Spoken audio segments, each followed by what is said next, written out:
خلاصہ یہ کہ کسی دوسرے مسلک کے پیچھے نماز پڑھنا، دیکھو مسلک کوئی بھی ہو، اگر توحید پرست ہے،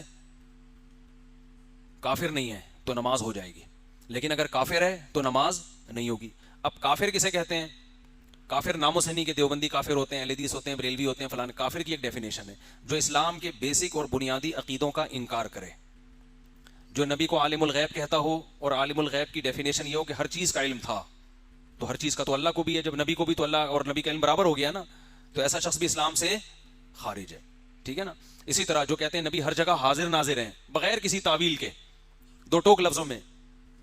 سب کچھ اپنی خبر سے ہر جگہ دیکھ رہے ہیں، ہر چیز کا ہر وقت علم رکھتے ہیں، تو یہ تو اللہ کی صفت ہے، تو اس سے بھی انسان اسلام سے خارج ہو جاتا ہے۔ آپ صلی اللہ علیہ وسلم کی بشریت کا، بشر ہونے کا کوئی دو ٹوک لفظوں میں انکار کرے کہ نہیں آپ نور تھے، فرشتے تھے، یا نورانی مخلوق، مٹی کے بنے ہوئے کی بنی ہوئی مخلوق نہیں تھے۔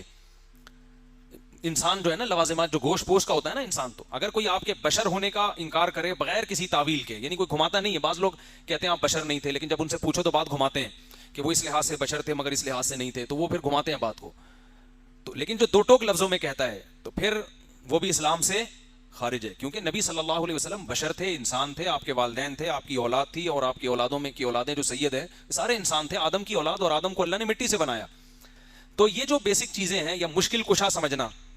اور مشکل کشا کا جب معنی پوچھو تو یہ کہنا کہ اللہ نے آپ کو اختیارات دے دیے، آپ جب چاہیں جس کی بگڑی بنا سکتے ہیں، اللہ نے آپ کو سارے اختیارات دے دیے ہیں، تو یہ بھی کفر ہے، سمجھتے ہو؟ تو اگر کوئی یہ عقیدہ رکھتا ہے، چاہے وہ دیوبندی ہو، چاہے اہل حدیث ہو، چاہے بریلوی ہو، تو اس کے پیچھے نماز نہیں ہوگی۔ تو اتنے براڈ مائنڈڈ بننے کی بالکل ضرورت نہیں ہے کہ جوڑ پیدا کرنے کے لیے یہ کہنا ہم ہر ایک کے پیچھے پڑھ لیتے ہیں۔ بھائی ہر ایک کے پیچھے، جیسے اسلام کا دائرہ ہے نا، اس دائرے سے آپ نکال نہیں سکتے کسی کو، تو ایسے ہی اس دائرے میں خود سے لا بھی نہیں سکتے، زبردستی اس میں گھسنے کی بھی کسی کو اجازت نہیں ہے۔ ایک باؤنڈری ہے اسلام کی، اس باؤنڈری کے خیال کرنا پڑے گا۔